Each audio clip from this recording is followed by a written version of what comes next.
of the Roundtable sessions. And we had a nice call last week with our speakers, which you'll soon hear from, to kind of link their very different perspectives and ideas and the interesting work that all three of their organizations do.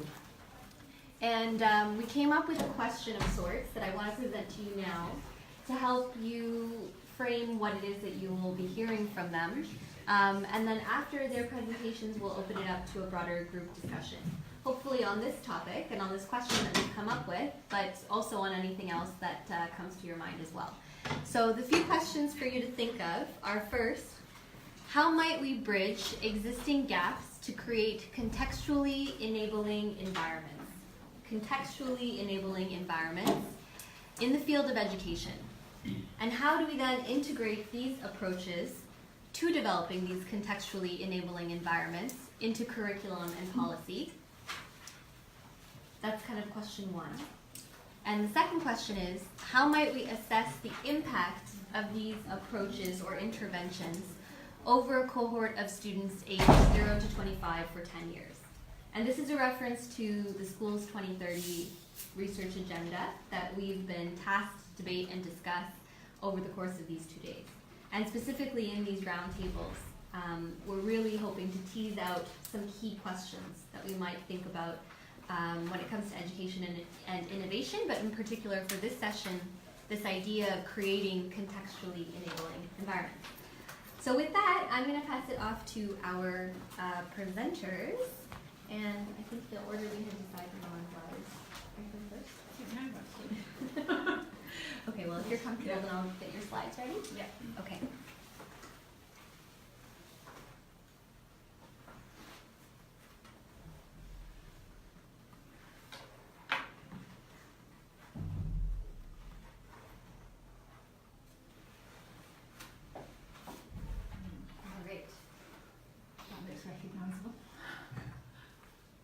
Great, so as I said earlier, my name is Katherine. I am part of UNICEF's Global Innovation Team. I'm going to talk today a little bit about a programme called OXSCIE, which is a social innovation skills and social entrepreneurship programme, which currently sits largely outside of the formal education system, but it's a relatively new programme, started in Kosovo in 2014, and very much in response to that kind of gap between education and employment and the kind of skills that young people were coming out of schools with versus the skills that were needed to kind of succeed in both life and work more broadly.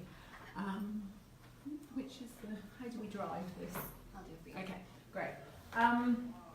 So at a similar time, I think a lot of other kind of UNICEF innovation activities were focusing very much on tech for development. And particularly kind of how you could use mobile. Meanwhile, in Kosovo, what they were seeing, this was sort of starting 6 or 7 years ago, was this real kind of, they've got one of the youngest populations in Europe, so a really big youth population that were out of employment and sort of out of training, so kind of big NEET population. And their response to that was to set up a youth social innovation lab and really look at how they could work with young people to come up with solutions and responses around that. And Upshift has become their sort of flagship programme. It's now about 4 years old in Kosovo. And it's really about creating that kind of enabling environment. So it's marginalised young people to design and to, first of all, to identify challenges in their communities, and then to design and implement solutions to those challenges. It's around skills building, confidence, resilience, a lot of the things that we were hearing earlier in the uncertainty kind of presentation, but also then about the wider community benefits. So it's really how do you support marginalised young people to become change makers in their communities, and how do you use that as a way of bridging that gap between the kind of education system and the skills that are actually needed in life and in work. Can we move on? Thank you. So just a little bit about what it actually is. I mean, so it's really human-centered design, or sort of design thinking, which I think probably most of you will be familiar with. But it's kind of about how do we democratise that. So that's often a kind of a term that's used with the IDOs and the sort of very expensive sort of consultants of this world. So how do we take some of the jargon out of that and kind of make it into an approach that is really open to young people who have challenges in their life, who have perhaps very low literacy levels and numeracy levels, who are refugees, and displaced. So the programme varies a lot by context, but essentially it's a phase of outreach to young people to look at what are the challenges that you would see around you. Are you keen to start addressing those? A period of kind of idea development, skills building, either through boot camps or workshops, and then there's about sort of incubation of those ideas through mentoring and seed funding. And on this slide, sort of some of the different pictures that you can see here are, sort of first of all, you've got a group of young disabled people from Ho Chi Minh City, and the idea that they came up with and are designing is how can, the challenge they saw was blind people couldn't access buses at all, so public transport was kind of shut to them. And they've come up with an app that essentially enables you to know when the buses are coming, where they're going, and whether you can get on it. And that actually, it helps other blind people, but it's also an app that will help the wider community, because it's about how do you make public transport more accessible. Underneath there, we've got a young innovator from Kosovo. She saw the challenges, eye care facilities in her community. Ultimately, through a long journey, her community now has its own eye care facility. So big, wider community benefits. The young boy, a sort of 16-year-old boy up in the right, he's in Azraq refugee camp, and he was seeing a massive challenge with education, and actually how it was no longer the rich education that he had experienced as a child. You couldn't, you might learn about a lion, but you couldn't even go to a zoo and see a lion. So he's designed the sort of just very simple cardboard virtual reality goggles, looking at how you can bring education to life for sort of his peers, and particularly his younger siblings within the camp. And then at the bottom we've got a group from sort of a Romani young man from Kosovo who is bridging kind of ethnic divides through a social enterprise that focuses on handicrafts. So a whole range of different things, but all coming out just this very simple sort of adapted human-centered design methodology. So very much about kind of creating that empowering and enabling environment. So my role over the last sort of 6 to 9 months has really been about how do we support upshifts to scale. So what we were seeing was a number of different countries were kind of taking this, hearing about it, and thinking, well, we want to do this. And we were essentially reinventing the wheel each time. So what we've been looking at is there are components of this that we can take and use in other places. So it's very much about adapting to the local context rather than replicating it. And I think that has a big implication for kind of the question that we're looking at around, how you integrate it into kind of policy, how you integrate it into policy and what roots are to sustainability. Because if we look at in Kosovo, they're now focusing on integration into mainstream education. In Jordan and Lebanon, it's actually we're looking much more at sort of inclusive innovation policy there. So how do you create an environment where the inputs of sort of young refugees are valued? And then in Vietnam, it's been very much around how do you create an inclusive city. So they're working with Ho Chi Minh City very much to look at that becoming a more child-friendly environment. So I think some of the learnings we're having here around the, as you would expect, the education system and the sort of local culture and the private sector ecosystem have a massive implication on the approaches that you take to scaling and mainstreaming in different countries. And then just sort of finally, I suppose I was just kind of putting some thoughts on what's been working and what are the challenges, and the challenges really to inform the kind of discussion afterwards. So I think what we're seeing working is there's a lot of work, particularly in Kosovo, to start with, to say, okay, they started off and they realised they were not engaging the most marginalised youth. So how do you really work on that outreach programme so you are going to where young people are and that you are genuinely working with more marginalised young people? We're seeing some very impactful sort of individual initiatives. We're seeing some reported skills development, and we're seeing that kind of creation of an enabling environment. And I think important that we're not sort of, technology might be an enabler in this, but this is not a tech-led programme. So in some cases people might be designing apps and things, but this is about a process of collaboration, creative problem solving, not about a piece of technology. I think some of the things that are challenging us is the sort of evidence base. So in general there is quite a patchy evidence base, whether you're looking at sort of youth skills or successful transition to employment. So, that overall evidence base, how you measure things, those skills that are not, not the kind of foundational skills, and also how you measure, I think this is particularly thinking from a donor perspective, how you measure things that have cross-sectoral outcomes. So, we don't know when we start this, unless we're having a thematic focus, whether a young person is going to focus on a health initiative or sanitation or something completely different. And then I think the reach to longer term sustainability. So we have a number of kind of, I would call them still, although we're going through scale each country kind of pilots again, and we're testing a number of different approaches to integration into non-formal education, integration into formal education, after school clubs. But you know, that is still very much work in progress. So there's none of the certainties, I suppose, that we were talking about this morning. So a lot of sort of questions. So I guess they're the things that I'm here to gather insight on, and I've already gathered some from this morning's session, I must say. So I think that's, is all from just one final. Brilliant. So thank you.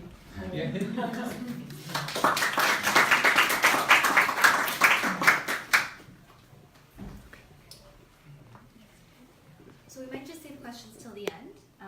Gary, I know you wanted to go last. Okay. Are you okay going next? Yeah. Great. I'll put you second.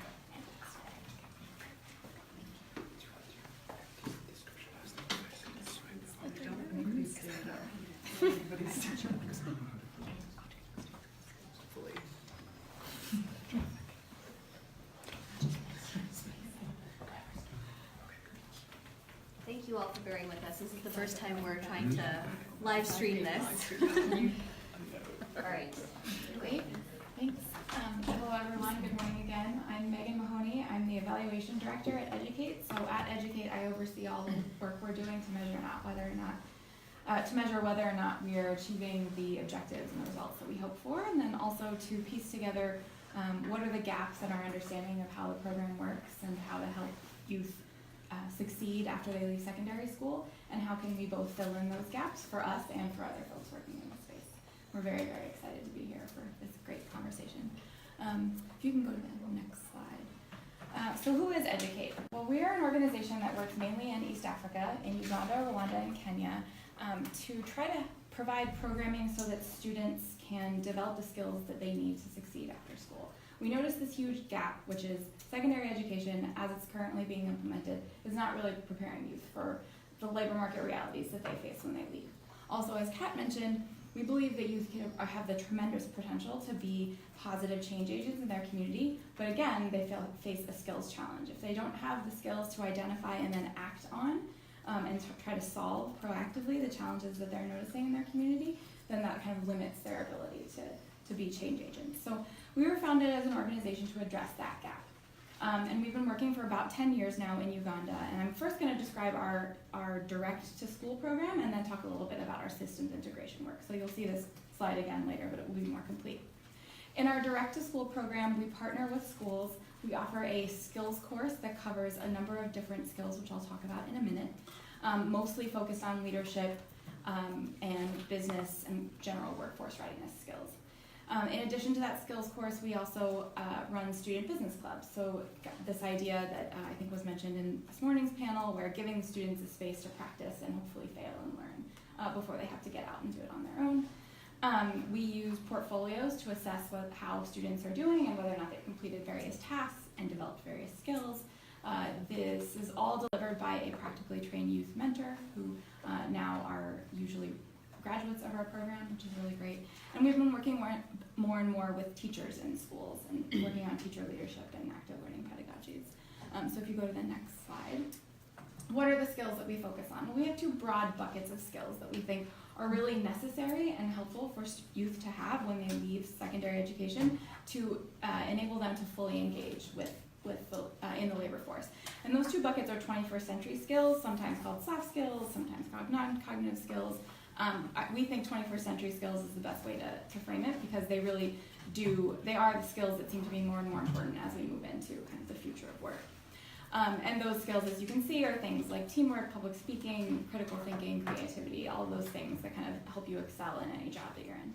And then there's the other bucket, which we call practical or business employability skills, and these are things that are very specific, might seem specific to entrepreneurship, but in the context in which we work, where we know that over 80 to 90% of the youth are going to be working in the informal sector, if you're not running your own business, chances are you're working for another business that's small, and so having this understanding of how businesses work is probably going to be a very useful skill. So those are the two buckets of skills that we work in. What we've learned so far from implementing this model, like, as I said, over the last 10 years, give or take, we've done a number of rigorous evaluations, first a randomized control trial, and then a quasi-experimental evaluation once we scaled to kind of check in to make sure our program was still having the effects we wanted. And we found some pretty astounding impacts on income, and also some really great impacts on business ownership, and then later on in employment. So that to us kind of demonstrates that the skills that students are learning through participating in our program are actually changing the way that they interact with the labor market even before they leave school, which was really great evidence for us to kind of encourage us to keep going on. So if you go to the next slide, that really then poses a challenge to us to keep innovating. And how do we take the program that we know is effective and we figured out how to run in schools and integrate it more into the system? Because we know that we don't want to and can't be in every secondary school in countries where this sort of skills-based learning is necessary. So really, how do we pivot and package what we've learned works for governments so that they can roll it out through their education system? And that's really what we're working on now, and what's kind of most exciting about where we're going next is thinking about how do we work with governments. And as you can see, every single component that we have in our direct-to-school program, we've designed a parallel structure to work with through governments. Instead of having a skills course that's taught by a mentor, we're now working in the system integration work, we're working more and more with teachers and giving them a framework through which to deliver skills-based education, which I'll talk more about in a second. Still have business clubs, still using portfolio and thinking about updating and reforming the way national exams happen to assess whether or not skills are being built. And thinking about how do we partner and work effectively with teachers. Well, that's both giving them the tools to deliver or to run classrooms in an active way that really focuses on the students and the skills, but also thinking about how do you create sort of learning communities among teachers and help them kind of learn from what their peers are doing in terms of adopting this pedagogy. I think one of the key things that we're really thinking about when we're looking at systems integration is there are 3 necessary components that we know need to be there in order to change the system, really. First is the curriculum. What are we teaching? Are we focusing on the right skills? Second is thinking about how those skills are delivered. So thinking about teacher pedagogy and teacher practice. We know that just saying you should teach in an active way doesn't mean it's actually going to happen. So we've worked to develop what we call Skills Lab, which is a vehicle for these active learning pedagogies. It's meant to be very simple, not have 17 steps, and not be something that is only taught through sort of long PowerPoint presentations where everyone falls asleep. So Skills Lab is supposed to be very straightforward. There's an ARC, build, practice, and present. Those are the 3 components of the pedagogy.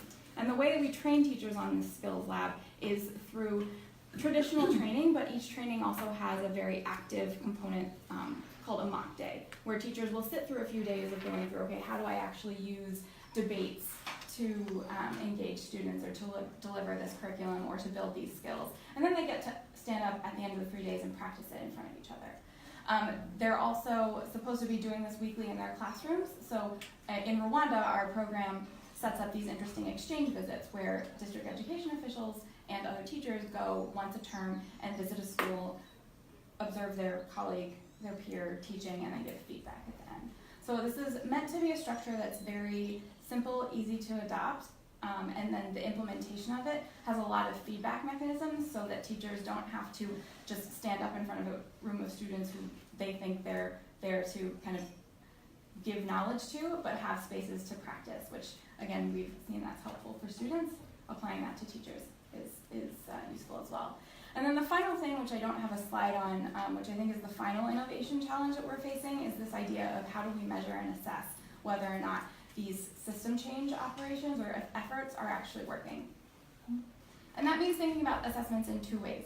Both the exams that a lot of secondary education systems use to decide who's promoted and when, could decide if you move to the next grade or if you graduate secondary school, but also thinking about providing teachers with tangible assessments that they can do and administer to their classes in a way that's simple, easy for them to tabulate, so that they know, okay, where are my students and what skills do I need to keep focusing on, and also to sort of see the results in the shift from more traditional classroom environments to more active learning environments.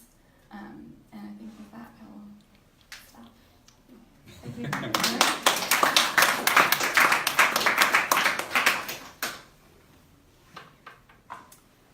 Okay, so our third and final speaker here is Gary, and we're gonna just finish. If you can, like, when you write, the whole table will shake, and so I get Still writing so furious. Right on my lap. I don't know how to Can we say put this. on the next presentation? Stop taking notes. Yeah. Yeah. Nice to meet you. Where is it? The presentation.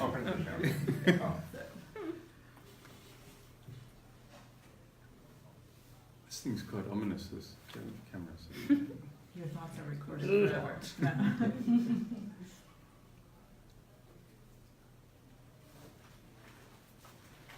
Can I start in the middle? Oh. Thank you. As you can see, we're a small foundation called the Saville Foundation, registered in Bermuda, been based out of Cape Town until a month ago, and we're now based here in London. And Andrew asked us to be here because of the questions we ask on forums like these.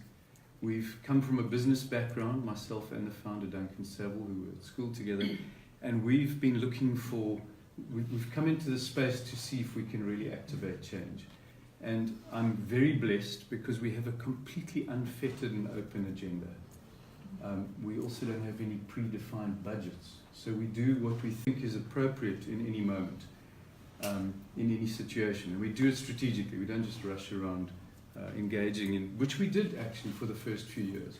And we thought we could see what was happening. We thought where we went to, we could activate change and enable people and all that sort of thing.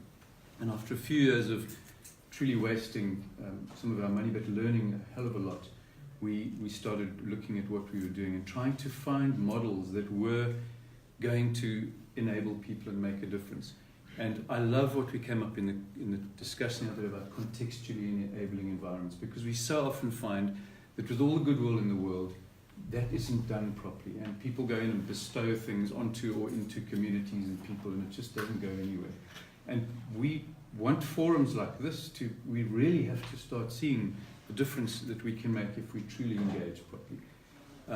So the words are unfettered and open, always making sure we listen. We have to listen carefully. We can't take our own stories and lenses into these situations. We must make sure that we're listening to what's really on the ground and not the outcomes that we're looking for. And what we've found is that it's not about technology. I loved what you said there. It's not about the technology. It's about what you're trying to activate. And technology it's often used as the driver. It's a supporter. That's all it is. I can't stand, I'm from a technology background and I love technology, but it is not the driver. It's just a supporter. And too often people get swept up in the technology and don't actually deliver what's really required. So those are the things that we're pleading for people to become more aware of. It's not about infrastructure, it's not about the systems, it's also not about the money. There's lots of money out there, but it doesn't always get used effectively. And if we can start doing that differently, we hope one day that we'll be able to stop challenging the status quo. So what we found is that it's more about the intangibles, and we love the use of the words like mindfulness and awareness and the soft skills, very pertinent to what people really need, because it is about enabling individuals. Next slide, please. So we're involved in many projects around the world. It's been a really wonderful journey, and in that journey we've found dozens of projects that are really doing wonderful things, but we've got a kind of top 10, and I've chosen 3 of them that deliver to what we're talking about, and I think meet the contextual aspect of this forum. And this is a sustainable early childhood development initiative based in South Africa, and they're doing remarkable work because they're using proven methodologies to go and upgrade existing daycare centre or early childhood development centres, and then mentor or support the people who run them to the point that they can do it all themselves. They get handheld very closely. And it's come out of a model called the Clothing Bank, where also possibly the most successful NGO we've ever seen anywhere in the world, where they hold the people so well for so long that they don't fail. And that's what we've got to do. Again, too often we go and do stuff and leave, and the people we're generally helping don't have the same contextual backgrounds we've got. They just can't do it. We've been involved in community development in Mozambique, where after 10 years, we still can't get the people to clock in the factory every day. It's just, we're used to those environments and they're not. Next slide, please. Sorry, what I wanted to say is the final thing, and the thread that runs through this, that school teachers are really deeply held, and the soft skills are what hold that project together. We work in public schools, where we, in fact, just a brief aside, in one of the schools in South Africa, they took mindfulness meditation into one of the boarding houses, into the boarding house of the school, and within a month, the rest of the staff and the teachers were going, what's going on with the boarders? Why are they paying attention and why are they working?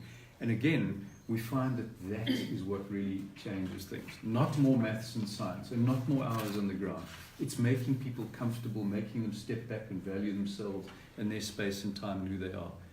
This one here, we support School Enterprise Challenge, and we've come educate one of the competitions, and that's how we became aware of them. So that's how we find stuff. It's a global competition, and we go and find initiatives that are really doing amazing things.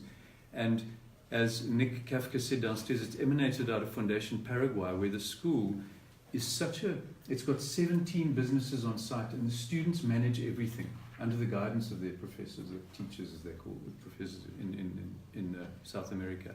And these, as they call them in South America, rural peasants coming, and 3 years later they leave confident young people who can go out and manage businesses, and they go to university, and they're doing all sorts of amazing things. And that model's now in about its 10th year.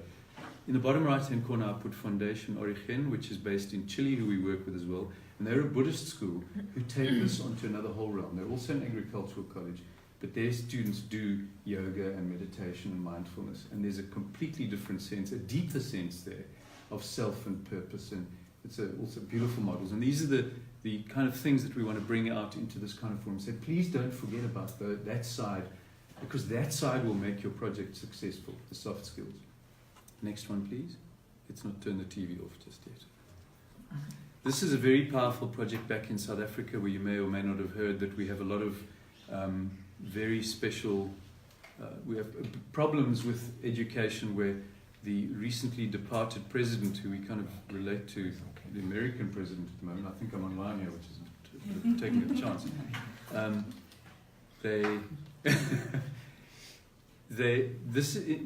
18 years ago, we engaged in, the TV's gone, we engaged in a project at the University of Cape Town called the Education Development Unit. And within a couple of years, that initiative, the students in that commerce faculty were doing twice as well as any of the other faculties in any other university in the country. And what horrified us was that not one other faculty in the university would take it on, nor one other university in the country. It seemed to be an ego-based thing. No, we're doing our own thing, we can do our own. And just all the indicators were that this was remarkable. Fortunately, we then approached we were approached from the Department of Education, and that particular initiative is now a core part of the Fees Must Fall campaign. It's part of South Africa, how they're giving out free bursaries to students. And that will fail unless they're nurtured and held and streamed and all the stuff that gets done within that program. So luckily for us, our major investment at the University of Cape Town has now borne fruits into this national imperative, and all the other universities have to do it now, and we'll see a big difference there, we have no doubt about that. The final project that I wanted to talk about was called the Maharishi Institute. It's a pure transcendental-based university in South Africa, in Johannesburg. And they do all of this. They do live business experience. They do yoga and meditation, self-worth. They do a degree, but the kids take 4 to 5 years to do their degree. And the Maharishi Institute don't take the 6 distinctions or the 9 distinction students. They take average C and D based, 50 to 60% students who've come from the most challenging backgrounds, often with drug problems and all sorts of things. And they turn these young men and women into absolutely remarkable, well-rounded individuals. That project we see is going into every, you could put on the next slide please, no? Every city in Africa. We want to do a major one of those. The second faculty is now starting up in Durban, in KwaZulu-Natal. The Rockefeller Foundation have got involved in initiating that one. And the students, besides working in active business environments, as I said, they come out as such whole people that you'll see the last box that pops up on the screen is Accenture. And Accenture have made a policy decision to only take students from that institute. They haven't taken any, they didn't take one student from any of the mainstream universities last year. The year before that, they took 50% of their students from this institute because of the difference in the caliber and the perspective and the understanding of what they actually are and what they've got to deliver to life and to businesses. So the businesses are searching for these young people now, and this is an extraordinary project. When somebody like Accenture says, wow, because wherever they deployed those students from that institute, they were just on steroids, winning Employee of the Month and doing stuff that the corporates hadn't seen before. And Accenture is just one of them. They're at SAP, they're at Absa Bank, they're all over the place, hundreds and hundreds of graduates, earning really good money, and that's the kind of model, again, underpinned by the support of soft skills. Last slide, please. And then I thought I'd finish it off by a quote from a contentious man called Osher, who just, and we love this, an educational system should take care of the whole individual. The current system only takes care of the mind. And unless we look at all of those, unless we do balanced education, we're going to carry on struggling, because as far as we're concerned, as outsiders coming into the space, we're horrified at the lack of real deliverables and real change. And we say that quite openly because we just think there can be so much more done if we all get together, put our minds to this properly, and do the soft side as the driver, not more technology and more money and more buildings and all that sort of thing. Thank you all for listening.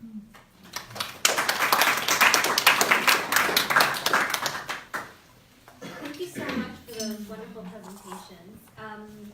Before we open it up to our broader question, which we can put up again now, I kind of want to just give the three of you a chance to respond to each other after you have a little bit of water, of course. No, we're fine. Catch your breath for a second. Because I think it's so nice for us